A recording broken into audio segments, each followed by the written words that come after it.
right? Like, you know your product, you know your service. Yeah. One of the biggest fears that I hear as a leader and that other leaders tell me is like, their salespeople will say to them, like, but what if I don't know? Okay. So what happens is maybe you're kind of flat for a while, and then you start learning, and so you go up the curve, and then at some point you've learned some stuff and it starts to flatten out. And then what happens is you either continue to plateau or you jump up to the next S and you do it again. And when saying I don't know, I feel like there's also a part after that we could add to both show vulnerability and also credibility. Okay. I don't know, but let's find out together. But I don't know, I'm willing to figure it out here.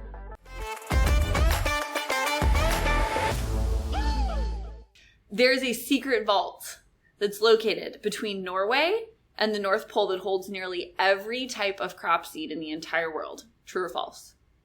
True. That is true. I can't probably pronounce this right. It's called the Svalbard Global Seed Vault. It says it's one of the coldest corners of the world to allow natural permafrost cooling for proper storage. Permafrost. So in case something happens in the world, all of the seeds to grow everything that we ever need can be found between Norway and the North Pole. So I can think of when the next asteroid hitting Earth, then we have a supply of crops that we saved. Or when we terraform Mars, we can bring those seeds up there. Or we terraform Earth. Correct. The moon, we can bring those seeds up there. Yes. Now how you're going to get them from that place, I don't know, but you know where you need to find them. It's going to be warm going through the atmosphere, I would imagine. I don't even want to think about that. We're here today in St. Louis, Missouri. Welcome to another episode of Hey, Don't Do That, where we explore the little things nobody tells you that have really big impacts on your motivation, effectiveness, and success. My name is Liz. My name is Tree. And today we are talking about not being afraid to say, I don't know. Okay, so how does the trivia you just asked me ties to that? I don't know. That's going to be our phrase all day today. I tried to think of something you wouldn't know. Right, you were trying to get me to say, oh, I don't know. You didn't give me the option, you just say true or false. I know, but I was thinking maybe you'd say, I don't know, that's a really tricky one. And you didn't. I had a 50-50 chance, so I took my shot. And you didn't. So I've been thinking about this topic a lot because we've brought a lot of new people onto our team within the last year, and I get to have conversations with people who run businesses all over the U.S. Yeah. And especially in terms of sales. Okay, what happens is you bring somebody new into sales, or you have somebody on your team, and when a new salesperson, or even an experienced salesperson, goes and sits down with a prospect, and you start having a conversation with somebody, and you as the salesperson, you're kind of the expert, right? Like, you know your product, you know your service. Yeah. One of the biggest fears that I hear as a leader, and that other leaders tell me, is like, their salespeople will say to them, like, but what if I don't know? What if I don't know? I'm not sure if I should say this because I don't know how to respond if they say X, Y, and Z. Yeah. Or what if they ask me this question and I don't know the answer? Yeah. And the only thing we can do sometimes is to say, I don't know. That's an interesting thought. And so I sometimes want to, like, don't be afraid to say, I don't know. Yeah. Now, we're not saying be completely clueless walking into a meeting. We're not. Yeah, not a good plan. We're not saying that. Like, 'cause when the client's asking some basic question, you're like, I don't know. We're not saying that. Like, do your due diligence. Yeah. Do your homework. Research your clients. But you can't guarantee that you know all the answers. No. Nobody knows all of the answers ever. But sometimes we feel like we have to. Yeah. Right? Like, we feel like, whether it's because we're the leader of the team, or we're leading a training session, or we've been there the longest, like, we feel like we have to have every answer, and we have to be able to come up with it just like that and speak it so eloquently. Yes. Because saying I don't know somehow makes us less than, or not good enough, or not ready. And it doesn't. Yeah. So, like, there's that perception of, like, if I say I don't know, I'm showing I'm incompetent. I'm showing my weakness. There's probably other reasons too why people are afraid of saying I don't know. I'm imagining someone as an employee going into a meeting with the boss, and the employee says, well, I don't know, boss. Like, you don't want your boss to think of you as like incompetent or not knowing what you're doing. Like, why did I hire you if you don't know what you're doing? Yes. Yeah. Yeah. So it's I think some of it is probably the just the competence piece, right? I'm supposed to know this. I should know this. But then there's that whole emotional piece of they're not going to think I'm good enough.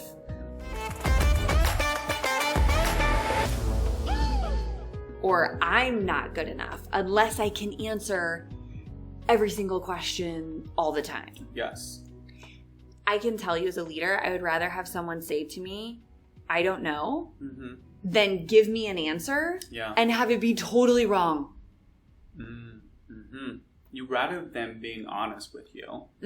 So that shows that you're trustworthy because you're being honest, you're open, instead of like making things up or pretending like you know when you in fact you know. Because you rather someone says, I don't know, can you explain it to me, versus pretending they understood and then not following through or not doing what you asked them to do because they didn't clarify or they didn't speak up. Yeah. Right.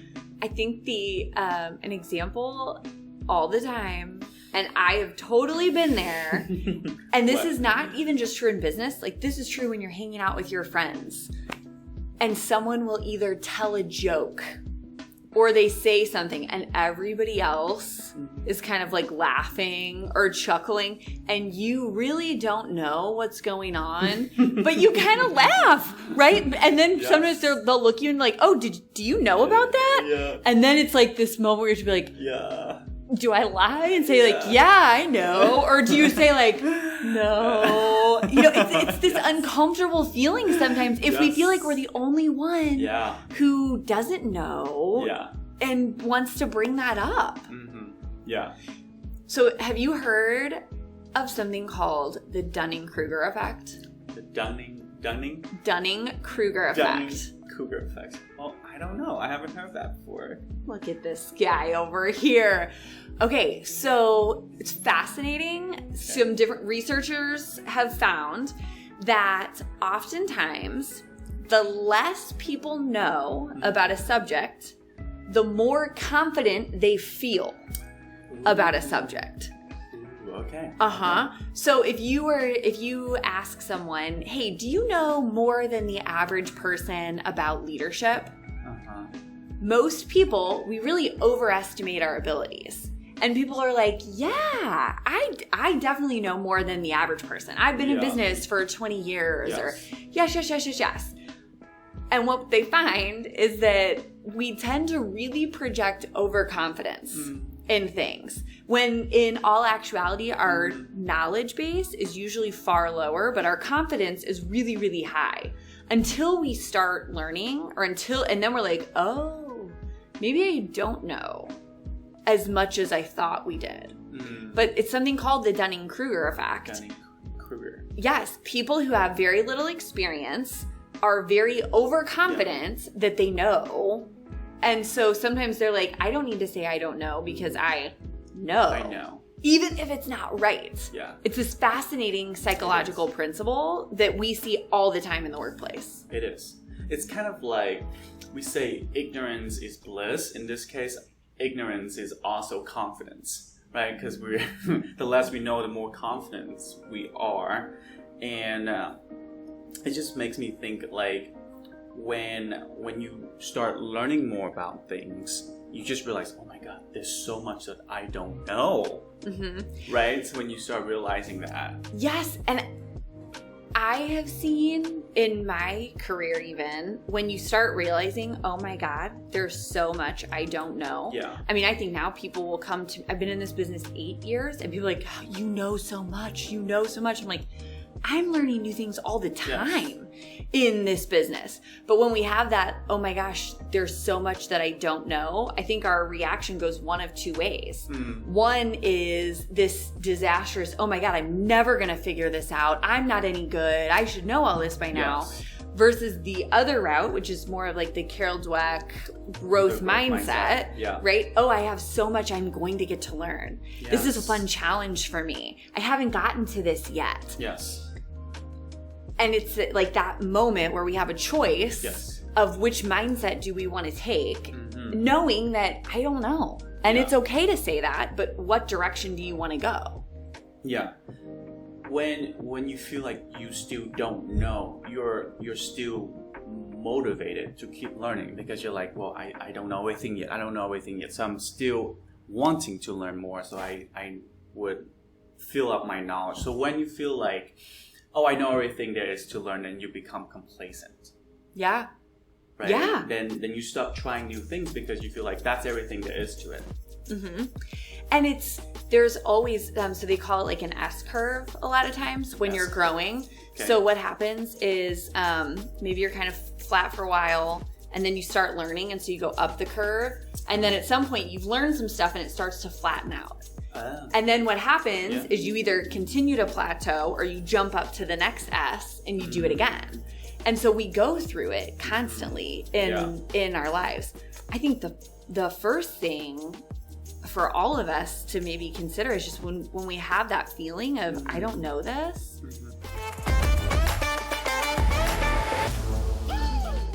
Just making that mindset shift. Like, that's not a bad thing. This is a learning opportunity for me. This is an opportunity for me to jump up to that next curve or for me to take my skills to the next level. So we have the Dunning-Kruger effect and then the S curve. When we think about that meeting that you brought up in the beginning of like being in sales meeting and when saying I don't know, I feel like there's also a part after that we could add to both show vulnerability and also credibility. It's like, I don't know, but let's find out together. But I don't know, I'm willing to figure it out here, right? So we're showing that we're honest. We're also showing like I'm not gonna let that slide. I'll figure that out for us. And just imagine how much credibility and trust we're building in that situation. So it's kind of like this motto of, so saying I don't know is being aware that you don't know.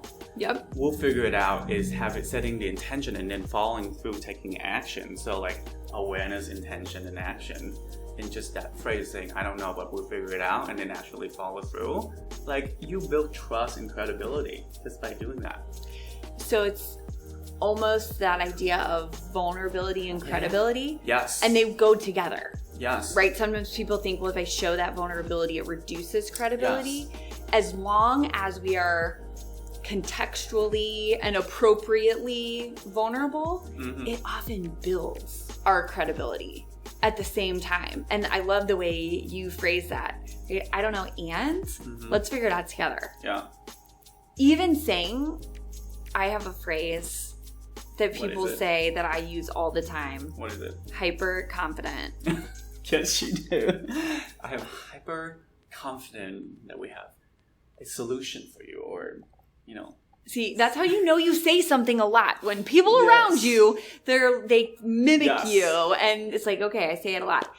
But to even say, hey, I don't know, and not but, right? We want to use and. I don't know, and I'm hyper confident that we can figure this out together. Or and I'm hyper confident I've got some resources that if I go take a look at, I can come back with some really solid ideas. Yeah. It's that idea of I don't know and. Yes. It's not I don't know but I'll never be able to figure it out. I don't know but I'll have to get somebody else. It's I don't know and I'm hyper confident, or and I've got someone I can go reach out to, or and I'm going to figure. It's the and versus the but, especially when we don't know something. Yeah. And when we say I don't know in that case, it's not like we're clueless. It's saying, you know, there's a lot to unpack here, and I want to make sure that I am considerate or deliberate in my thinking and thought process instead of just telling you something off the cuff without putting some thoughts into it. It's not like I don't know, I have no idea what's going on, but I don't know yet because I want to make sure I'm giving you something that's worthwhile or something that's meaningful. Yeah. Right? Okay, we're gonna like fork this. Left turn, hard left turn. So what about those really big questions? Not just like I'm on a sales call and I don't know, or my manager's asking me something to do something and I don't know. Okay. But what about when someone looks at you and says, Tree, where do you want your career to go? Like in the next 10 years, where do you want to be? Oh. And then sometimes you would just stare them in the face and you're like, wow, that's a I big don't question. know. I don't know. What about those really big questions? So what about those questions? Like, what are you asking? I guess I'm saying, is it different? Would you give different advice to somebody in a question like that, where I'm not just saying, what did you do for your report this week? Or how did that client meeting go? But when it's a really big question, would you give the same advice or do you think it would be different? It's like how to respond in that situation. Yeah, like if you don't know that, and sometimes people feel, I just think of people either coming into their career, and people will say, well, what do you really want to do with your life? And you feel like everybody has it figured out. And so you don't want to say, well, I don't really know exactly where my path is going to take me, or I don't really know if I want to be a leader or if I want to go work for a big company, or I don't know if I want to start my own business. Would you give them that same advice of, I don't know yet, and, take the action, or would you give them different advice?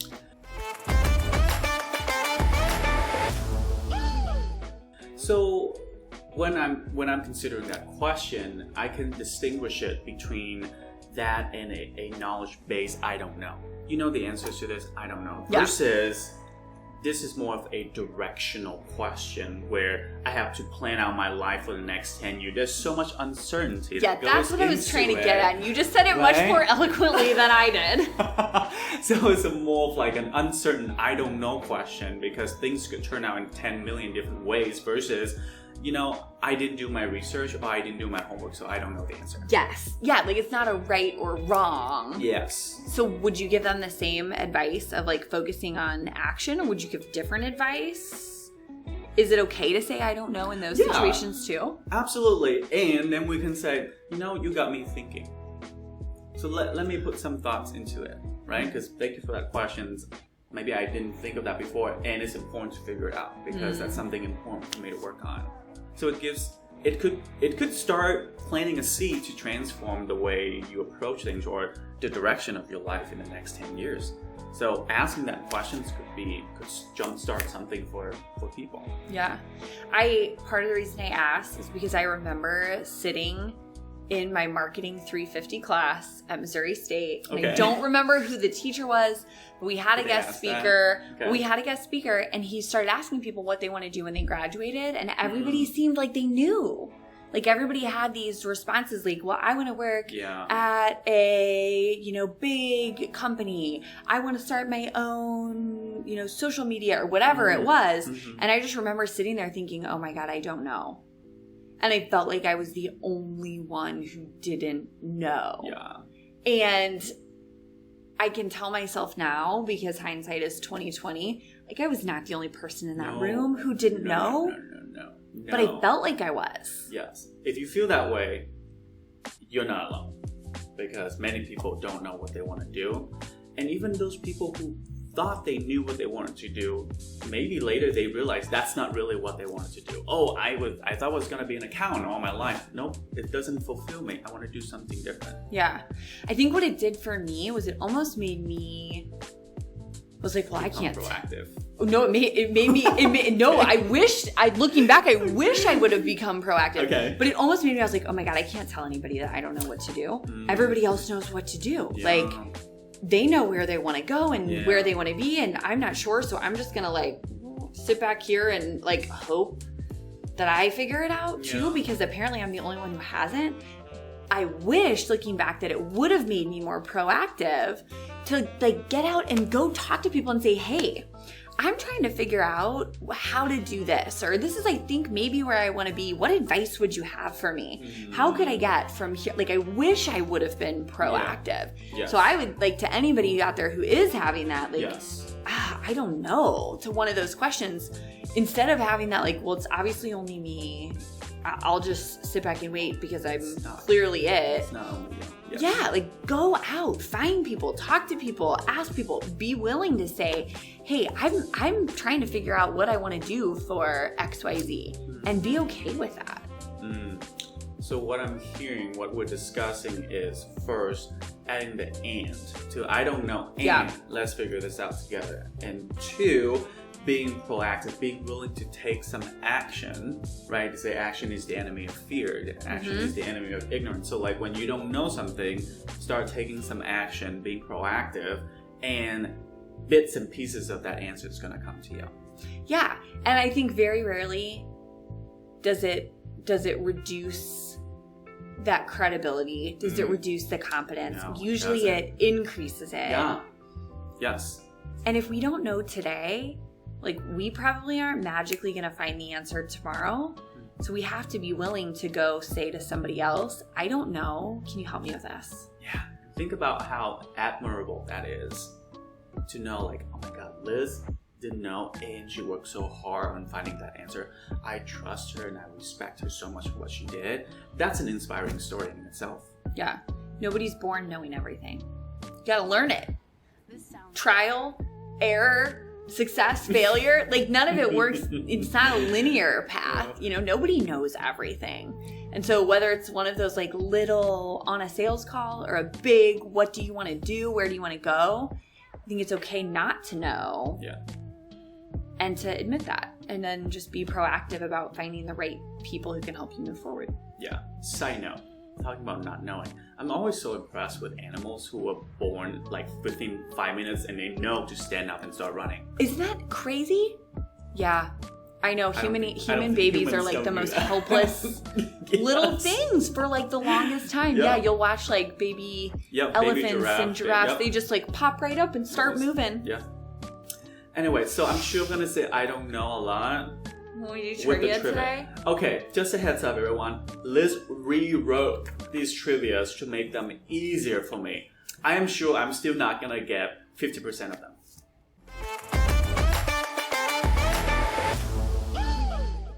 I'm trying. I'm doing my best here, Tree, to not make you afraid of saying I don't know to some of these questions. So we'll see. Okay. So you've got 30-ish seconds. It's always an ish. Time is always ish for me. You have 30-ish seconds to answer 5 questions. Okay. All right. Who covered the song, not the original writer, but who covered the song Blue Suede Shoes? Blue Suede Shoe. Elvis Presley? Yes, sir. Oh, that's a cover? Uh-huh. All right, according to an urban legend, what type of animal caused the Great Chicago Fire of 1871 by knocking over a lantern? A mouse. No. What rapper sings I'm Not Afraid to Take a Stand? I'm not afraid to take a stand. I'm not afraid. Oh, is it Eminem? Yes. If you are irrationally afraid of something, it's called a what? A phobia. Yes. In the brewing process, wort contains the amino acids that provide what lucky rich element to yeast? Probiotics. I don't know. That one you should have just said, I don't know. Wart. Yes, Elvis did not originally write Blue Suede Shoes. A lot of people don't know that. I didn't know that. The original writer was a man named Carl Perkins. Carl Perkins. He wrote the song Blue Suede Shoes. Is he related to Dice Perkins? I do not think so. I like that you thought a mouse could knock over a lantern. Was this like a giant mouse? Yeah, like mice, they can climb on ceilings and going through your house, and then they just knock over a lantern. I don't think that a mouse is strong enough to do that. The urban legend says that a cow knocked over a lantern and caused the Great Chicago Fire of 1871. And we should just make beef jerky out of it. Cows get burned in the fire. You were right. Eminem sings Not Afraid. Irrational fears are called phobias. Uh-huh. And in the brewing process, what is the element that comes from wort? Which I don't know what that is, but it's nitrogen. Nitrogen. Yeah, I don't know why or how that works, but apparently that's the way beer brewing works. I know, right? What's a phobia for being afraid to admit that you don't know.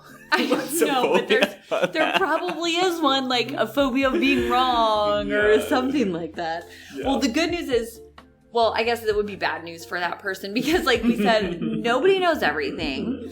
We all have things that we don't know, whether they're little, easy questions that we can find answers to, or whether they're those really big questions and we might feel like we're the only one. So remember, don't be afraid to say, I don't know, because nobody knows everything. And you have everything you need to figure out the answers. You just got to be proactive and go find your resources. Yes. So whatever you don't know, go figure something out about it today. Be a little proactive on it. Move yourself closer to an answer. Yes. And we will see you next time on another episode of Hey, Don't Do That. Bye, everybody. Bye.